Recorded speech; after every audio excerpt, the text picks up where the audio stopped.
blockchain. I remember way back, you ain't have no swag.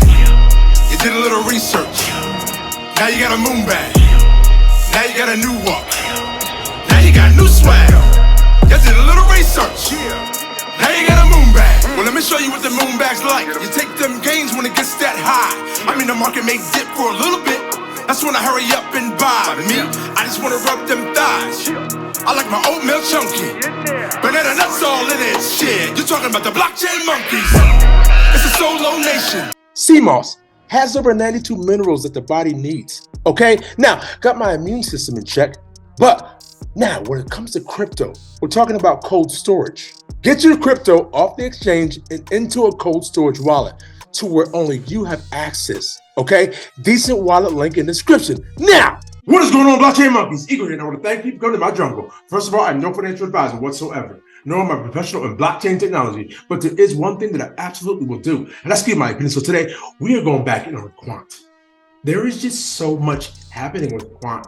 It's hard not to talk about it, okay? What are they building? What are they interconnecting with this overledger? Ladies and gentlemen, I mean, it should be, at this point, it should be easy to see. We're gonna get to it, but before we do, I'm gonna need you to rub those hands together real vigorously and slide down Twitter. So I had to start it off, ladies and gentlemen. We have here, they're building the standards as well as getting a whole bunch of countries to agree with those standards, causing other countries to have even more faith in those standards. Not to be a pervert, but Quant got a fat ass. Let's get to it. And so, ladies and gentlemen, I want to take it back to 2019 because it's very, very important you see these things, because if you're getting in these projects, you want to understand what things are originating from. You have here April 6, 2019, Quant Networks Overledger Part 5. Check this, ladies and gentlemen. Once you get to the nitty gritty, okay? Why standards are so important. This is what they're building here, okay? Standards play a crucial role in ensuring interoperability between DLT blockchain implementations as well as non-DLT. Are you getting this?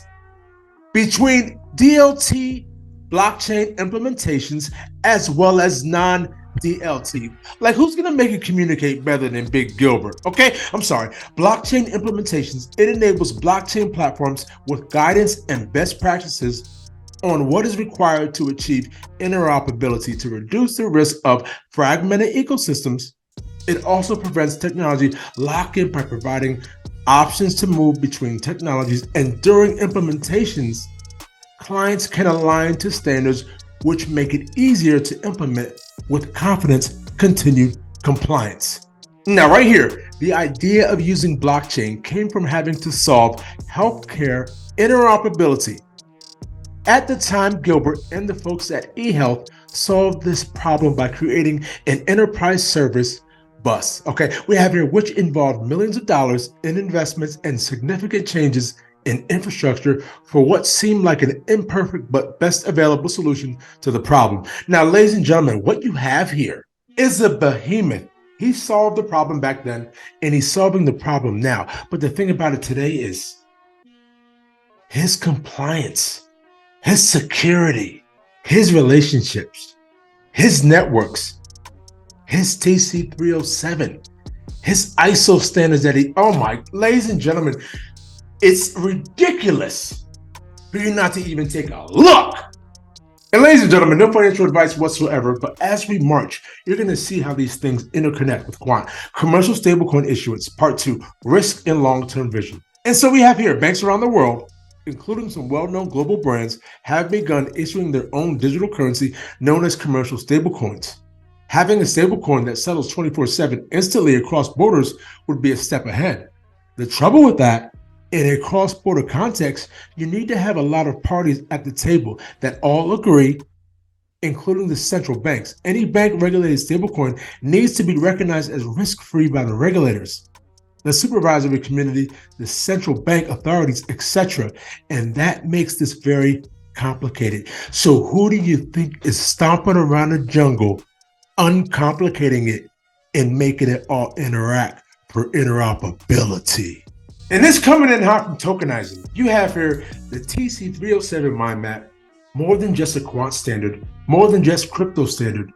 We're talking about the universal standard for blockchain and DLT, and the supply is what? 14.6. But take a look at this mind map, ladies and gentlemen. Like, what are you doing?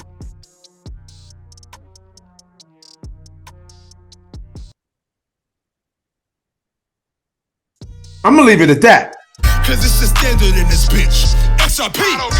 I went to YouTube University, and now they mocking me with no degree. We saying by the swift, keep it walking. Respecting elders in these bushes. Bitcoin is talking. You don't have to be rich to be taking advantage of this. This was the beginning of the greatest transformation of wealth the world has ever fucking seen since World War II. Blockchain. Blockchain. We talking about an intellectual choo-choo train. It's DLT up in these streets, man. That's why we rip all on that blockchain. Blockchain.